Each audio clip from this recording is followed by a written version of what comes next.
저는 이제 수십 년 동안 강해 설교를 주일 낮에도 하고 있습니다. 그 이유는 목사가 유혹받는 것 중에 하나가 설교에 대해서 다들 짐을 지고 있으니까 자기가 하고 싶은 설교를 하려고 하는 거예요. 왜냐하면 준비가 돼 있고 또 하고 싶은 얘기들도 있고 하고 싶은 설교를 하고 싶은 유혹을 항상 받는 거예요. 그리고 성경을 뒤적이다가 교인들이 듣고 싶어 할 설교를 할 가능성이 또 많은 거예요. 여러분 지금 뭐 다 사람이 살기 어렵고 힘들고 하니까 교인들은 다 교회에 와서 위로의 말을 듣고 싶어 하는 거예요. 격려의 말을 듣고 싶어 하는 거예요.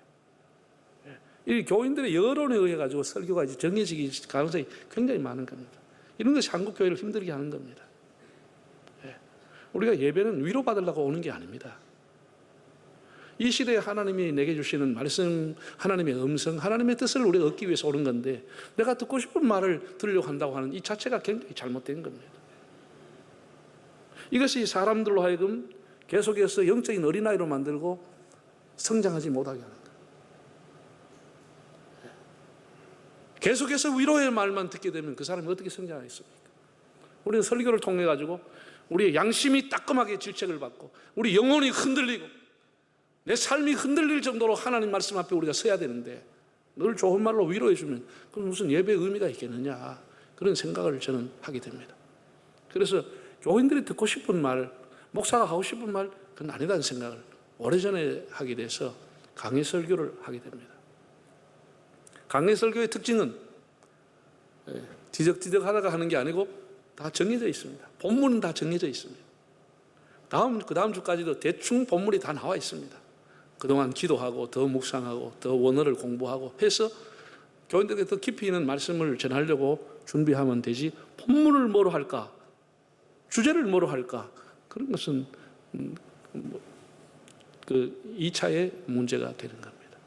또 이렇게 강해 설교를 잘못하게 되면 교인들이 너무나 지루하게 성경 공부하는 시간을 만들어가지고 계속해서 공부하는 식으로 성경 읽고 하면 교인들이 지쳐버리는 겁니다. 이게 무슨 예배냐 성경 공부냐 이렇게 돼버리고 마는 것이죠. 그래서 설교가 주에 성경 공부가 같이 될 수 있고 같이 병행할 수 있어서 적절하게 할 수 있어서 공부와 설교가 같이 된다, 그런 장점을 갖고 있습니다. 오늘 이제 첫 시간이기 때문에 요한복음 전체에 대한 개요에 대한 설명을 잠깐 하려고 합니다. 이게 개간, 개요라고 하는 게 굉장히 중요합니다. 뭐 교인들에게는 별로 중요한지 모르겠는데 저희들이 신학교 다닐 때는 이 개간, 개요라고 하는 걸 가지고 석 달 동안에 한 학기를 보내버립니다. 요한복음 1장 1절도 읽어보지 못했습니다. 복음석 개요, 마태, 마가, 누가, 요한복음 개요 끝나보니까 한 학기 가버렸어요. 졸업할 때까지 다시 배우지 않더라고. 끝이야. 그 다음에 알아서 공부하는 거예요. 개요만 가르쳐 주는 거예요. 창세기 출애굽기 한 번도 읽어보지 못했어요. 뭐 하냐, 창출레민신, 모세오경, 개간 한 학기 하고 끝나는 거예요. 그만큼 개요라고 하는 것을 신학교는 굉장히 중요하게 느끼고 있습니다. 그래서 한 학기 배우는 개요를 제가 5분 동안 설명을 하겠습니다. 요한복음이라고 하는 것은 굉장히 친숙합니다. 마태복음, 요한복음 굉장히 교인들이 친숙하죠. 친숙하고 우리가 외우고 있는 암송 기절도 상당히 요한복음에서 나온 게 많습니다. 요한복음 3장 16절 같은 것은 대표적인 성경의 기절입니다. 또 뭐 난 길이요 진리요 생명이니 요한복음 14장 6절에 나오는 것, 나는 선한 목자다, 뭐 이런 것, 이것 때문에 굉장히 친숙하게 생각하는데 요한복음은 굉장히 어려운 내용으로 되어 있습니다. 그런 여러분이 그저 표면만 보는 것은 오해고 착각입니다. 굉장히 어렵고 요한계시록 다음에 가장 어려운 것이 요한복음이다, 이렇게 보시면 됩니다. 왜냐하면 다른 복음서 일반 이제 마태, 마가, 누가를 공간복음이라 하는데 같이 보았다, 비슷한 방향으로 봤다 해서 공간복음이라 하는데 이것은 예수님의 전기입니다. 예수님의 거의 일대기, 예수님의 사건을 중심으로 기록하기 때문에 비슷합니다. 요한복음은 예수님의 일대기가 아니고 전기가 아니고 예수님의 말씀을 중심으로 기록한 책입니다. 사건을 중심으로 기록한 게 아니고 예수님의 교훈, 예수님의 말씀의 의미를 뜻풀이한 것이기 때문에 그걸 영적으로 풀어놨기 때문에 그걸 다시 해석하는 것은 쉽지 않고 어렵다, 이렇게 봅니다. 이제 공간복음서는 제가 얘기한 것처럼 예수님의 전기입니다. 예수님이 출생하기 전에 마리아를 통해서 수태고지가 되고 예수님이 탄생하고 예수님이 자랐을 때 어린 시절에 그리고 예수님이 세례받는 것, 예수님이 또 무슨 40일 동안 금식하고 시험을 받는 이런 예수님의 일대기가 쫙 순서별로 나와 있습니다. 요한복음은 그거 일체 기록하지 않았습니다. 그러니까 사도 요한이 마지막으로 자기 생애를 마치기 전에 30년 전에 기록했던 복음서의 보충적인 의미, 부족한 부분이 뭘까? 거기에 기록되지 않는 것이 뭘까? 라고 해서 기록해 놓은 거기 때문에 요한복음은 공간 복음서에 없는 것, 92%가 없는 것을 기록해 놓았습니다. 전혀 다른 것이죠. 전혀 복음서인데 전혀 다른 내용이다. 이렇게 보시면 됩니다. 예를 들어서 우리 교회를 그림을 그린다. 예배당을 그림을 그리는데 교회 앞에서 예배당을 보고 그리는 것. 저 백양산 올라가서 예배당을 그리는 사람, 저 동일 아파트에서 내려다보고 그리는 사람, 저 밑에서 단감로에서 보고 올라오면서 그리는 사람의 그림은 차이는 있겠지만 예배당 겉모습은 비슷한 겁니다. 그게 공간복음서입니다. 그럼 요한복음은 어떤 거냐? 겉이 아니고 교회당 안에 들어와서 교회 내부를 그려놓은 겁니다. 그러니까 이 그림이 완전히 다른 겁니다. 그러니까 일반 복음서와는 완전히 다른 내용으로 되어 있다. 이렇게 보시면 됩니다. 예. 교회당 밖의 모습이 아니고 건물이 아니고 예배당 안에 들어와서 교회를 그려놨으니까 완전히 다른 것 될 수밖에 없죠. 그게 요한복음이다 라고 이제 보시고 우리가 좀 공부하는 의미로 봤으면 좋겠습니다. 이 저자는 이제 일반적으로 우리가 예수님의 제자인 사도 요한으로 보고 있습니다. 물론 다른 요한으로 보는, 다른 사람으로 보는 사람도 있습니다. 그런 학설도 있는데 전통적인 복음주의자들은 요한복음의 저자는 예수님의 제자 사도 요한이다. AD 90년경에 가장 예수님의 제자 중에 오래 살았고 장수했고 자연사했던 분이 사도 요한입니다. 그래서 한 AD 90년경에 다른 복음서가 나오고 30년 후에 기록한 책이다. 보충적인 의미로 기록한 것이다. 그렇게 그 당시에 벌써 일어났던 이단에 대항하기 위해서 변증서로 기록한 것이다 하고 이해하시면 되겠습니다. 그럼 요한복음을 왜 기록했냐? 기록한 목적이 뭐냐?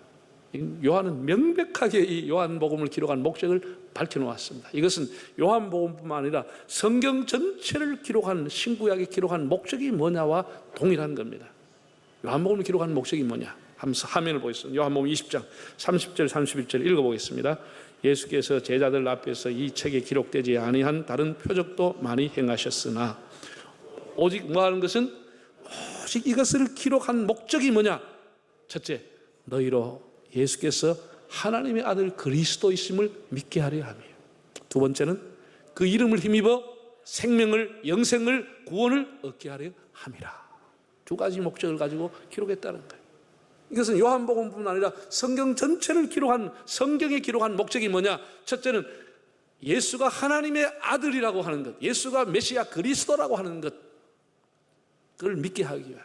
두 번째는 그를 믿어서 영생을, 구원을, 생명을 얻게 하려는 목적으로 성경이 기록됐다. 그렇게 말하고 있습니다. 그러니까 우리 성경은 뭐 역사책이 아닙니다. 시나 소설이 아닙니다. 설화가 아닙니다. 성경의 목적은 예수가 하나님의 아들이라고 하는 것, 그가 메시아 그리스도라고 하는 것과 그를 통해서 이 생명, 영생, 구원을 얻게 하기 위해서 기록한 생명의 책이라고 하는 사실입니다. 요한복음은 아예 처음부터 한 가지 목적입니다. 예수가 하나님의 아들이라는 겁니다. 그걸 처음부터 예수님의 신성에 대해서만 기록해 놓았습니다. 그러니까 우리가 복음서를 보면 예수님이 자신의 어떤 신분을 드러내는 데 대해서 은근히 얘기하거나 말하지 못하게 한 기절이 곳곳에 있습니다. 자기를 드러내지 말라고 했습니다. 그런데 요한복음 1장부터 아예 노골적으로 예수님에 대해서 하나님의 어린 양이다, 혹은 구주시다, 혹은 창조주가 되신다, 독생자이시다, 그는 참 빛이시다, 참 구원이시다, 이렇게 밝혀놓았습니다. 그래서 유대인들로 하여금 굉장히 반발을 사게 한 것이 요한복음에 있는 이런 내용들입니다. 유대인들은 예수라고 하는 사람이 하나님과 동등하다, 하나님과 함께 있었다, 이걸 용납할 수 없는 것이죠. 어떻게 사람이 하나님하고 동등할 수 있느냐? 하나님을 모독하는 거다. 결국은 그것이 예수님의 십자가에 돌아가시는 죄목이 됩니다. 그러나 요한은 아예 드러내놓고 예수는 하나님과 동등하신 분이고 예수는 바로 하나님이시다. 그가 바로 창조주요, 그가 바로 독생자요, 그가 바로 우리의 구세주라고 하는 사실을 밝혀놓았습니다. 하나님의 예수님의 신성, 이게 주목을 했습니다. 요한복음의 특징을 이제 좀 보게 되면은 한번 특징을 제가 몇 가지를 적었습니다. 요한복음에 나오는 특징을 여러분들이 요한복음을 읽으면서 이런 것을 한번 보시면은 더 이제 여러분 마음에 와닿을 겁니다. 믿는다고 하는 말을 헬라어로 피스티오라고 하는 단어가 99번이 나옵니다. 예수님은 마르다에게도 네가 나를 믿느냐, 도마에게 나를 믿느냐, 이렇게 믿느냐로 하는 용어를 수없이 많이 사용했습니다. 믿는 자, 하나님을 믿는 자, 뭐 이렇게 믿는다고 하는 단어가 믿음의 복음이다. 두 번째는 문체가 매우 특이한 문체로 되어 있습니다. 다른 복음서에는 거의 없는 건데 헬라어로 에고 에이미라고 하는 단어인데 영어로 하면 I am이라고 합니다. 나는 누구다. 나는 선한 목자다. 나는 포도나무요. 나는 부활이요. 나는 생명이요. 나는 길이요. 진리요. 나는 생명의 떡이요. 이렇게 본인에 대해서 나는 누구라고 하는 설명을 독특하게 많이 해놓은 것이 요한복음이다.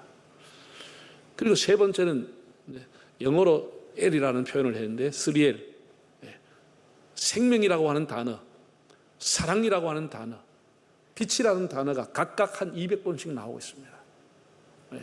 이 생명이라는 단어도 197번, 거의 한 단어에 200번 가까이 나올 만큼 빈번하게 나오는 단어가 이 세 가지 단어입니다.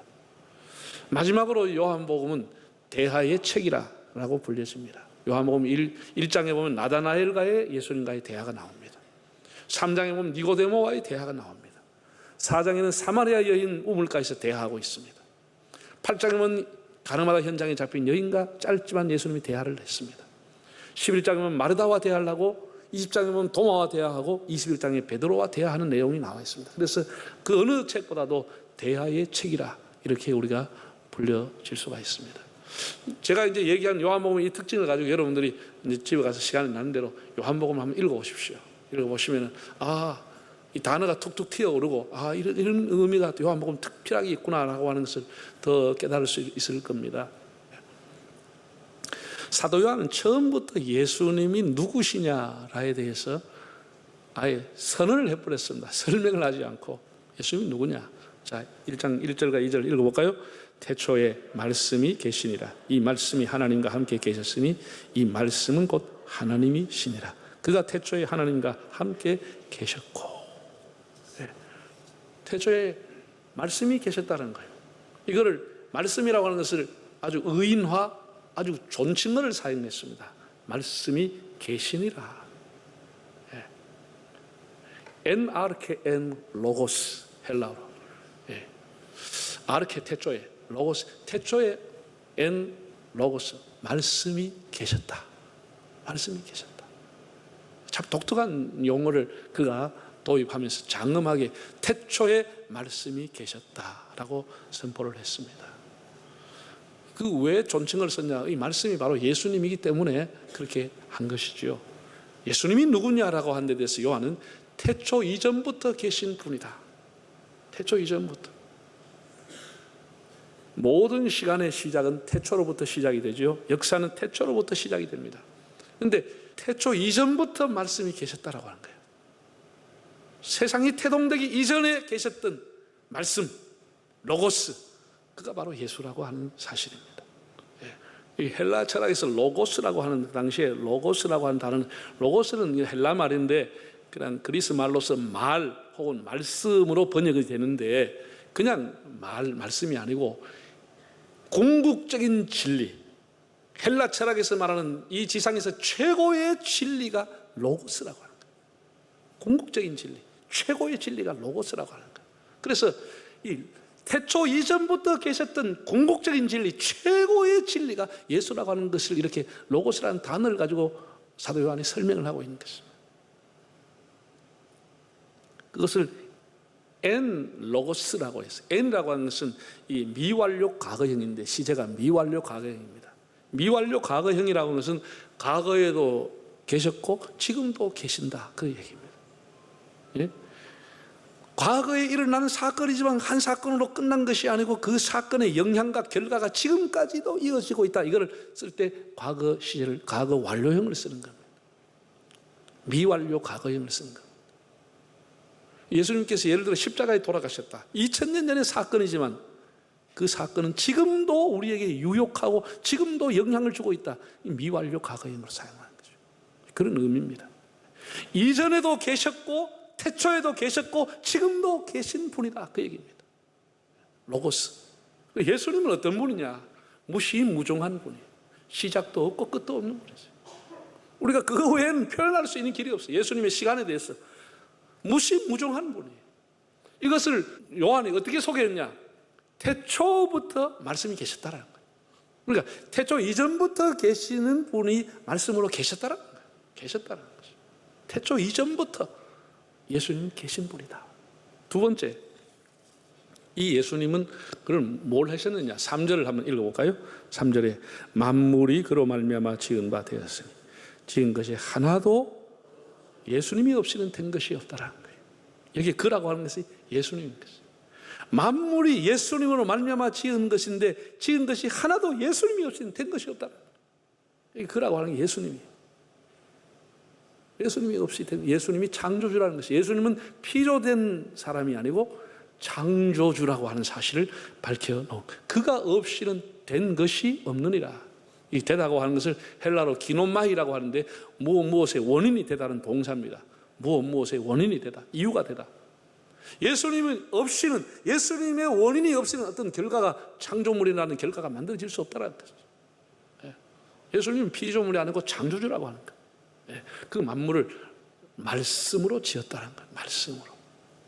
태초부터 계시던 말씀으로 지었다는 것입니다. 우리가 창세기 1장 2절을 보면 이런 말씀이 나와요. 땅이 혼돈하고 공허하며 흑암이 깊음 위에 있고, 이런 세계를 뭐라 그러냐 하면은 카오스 세계라고 하는 것이에요. 혼란의 세계. 혼돈과 흑암과 공허와 어두움이 있는 세계를 카오스 세계라고 하는 것이에요. 이 혼란한 어두움의 카오스 세계에 드디어 하나님이 말씀이 떨어졌습니다. 빛이 있으라 말씀할 때 모든 것이 질서가 있게 됐다. 이게 코스모스의 세계가, 새로운 우주가 생성이 되었다, 그런 이야기입니다. 말씀이라는 게 이렇게 중요한 겁니다. 혼돈한 세상에 말씀이 들어가면 질서가 잡혀지는 겁니다. 여러분, 아담과 하와가 있던 에덴 동산은 복락원이었습니다. 하나님의 말씀이 있고 하나님이 계시는 복락원이었습니다. 그러나 언제부터 신락원이 되지요? 하나님의 말씀이 떠날 때 그들은 신락원으로 전락하고 만 것입니다. 하나님의 말씀이 있을 때 그들을 복락원으로 살게 했는데 말씀이 떠날 때 모든 것을 잃어버리고 만 것입니다. 우리가 지금 사회가, 경제가 회복되면 모든 게 회복된다고 생각하는데 그렇지 않습니다. 그렇다고 해서 경제가 계속 내리막길 가서도 안 되지만, 여러분 선진국 보세요. 경제가 부유하다고 국민들이 행복하세요? 유토피아가 이루어지는 겁니까? 자살과 살인과 음란과 동성애와 마약과 온갖 추한 죄악이 선진국에서 다 일어나고 있습니다. 그것이 무슨 대단한 것인 줄 알고 후진국은 그걸 따라가지 못해서 안달을 부리고 있습니다. 사람들은 더 악하고, 사람들은 더 추하고, 사람들은 더 더러워지고, 사람들은 더 뻔뻔해가고, 그게 우리에게 다 보여주고 있는, 경제가 부하면 사람이 행복할 거라? 그렇지 않습니다. 사람들은 더 악한 세상을 맞이하게 되는 겁니다.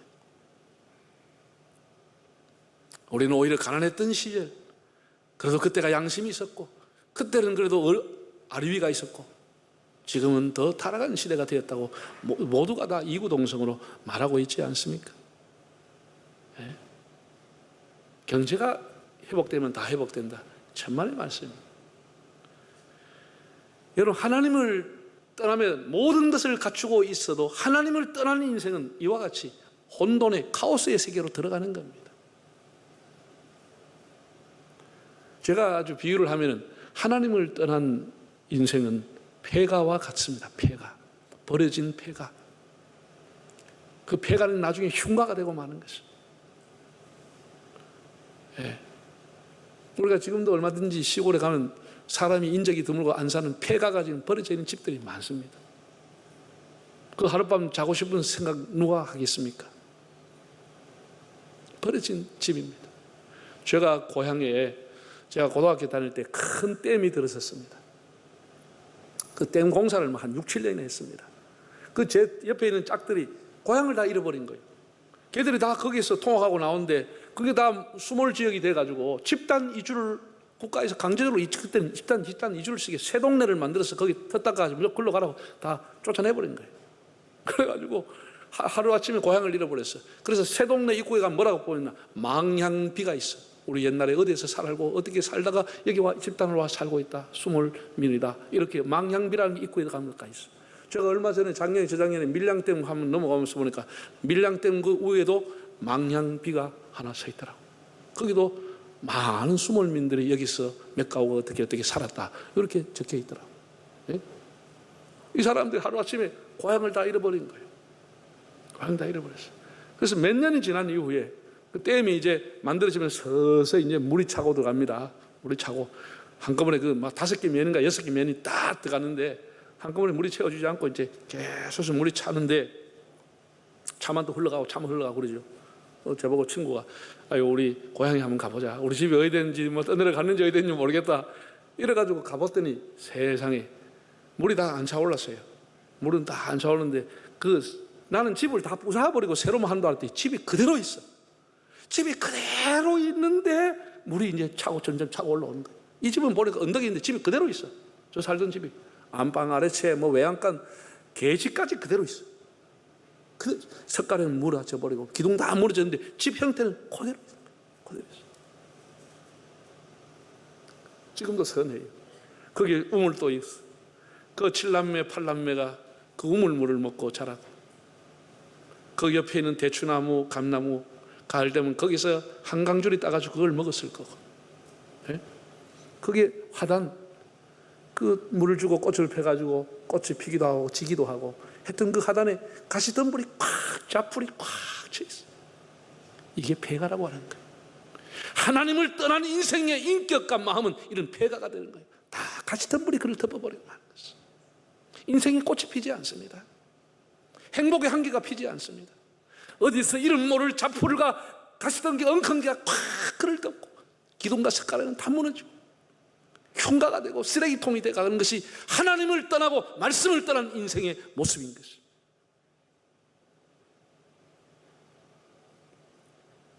사람이 지식을 가지고 하나님 앞에 독립선언을 하면서부터 인생은 폐가가 되기 시작하는 것입니다.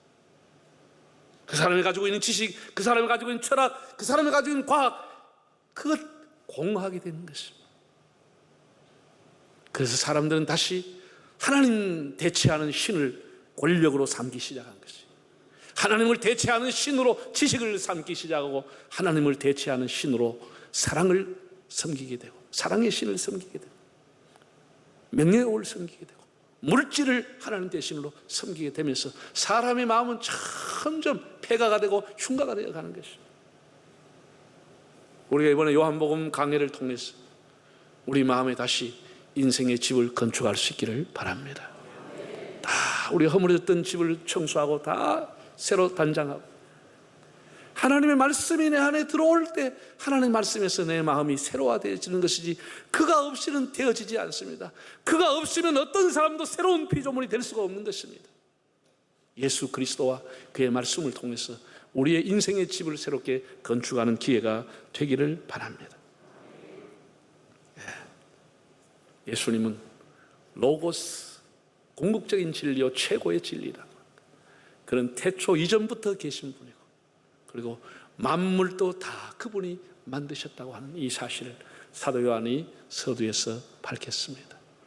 오늘 우리가 이 말씀을 깨닫고 말씀을 떠나는 인생이 폐가와 같은 인생이 된다고 하는 것을 알고 하나님의 말씀을 다시 찾아서 우리의 자녀들이 카오스의 세계에서 코스모스 세계로 돌아오고 우리 자신도 하나님 앞에 질서 있는 삶을 통해서 남은 생에 하나님을 영화롭게 하는 삶이 될 수 있기를 바랍니다.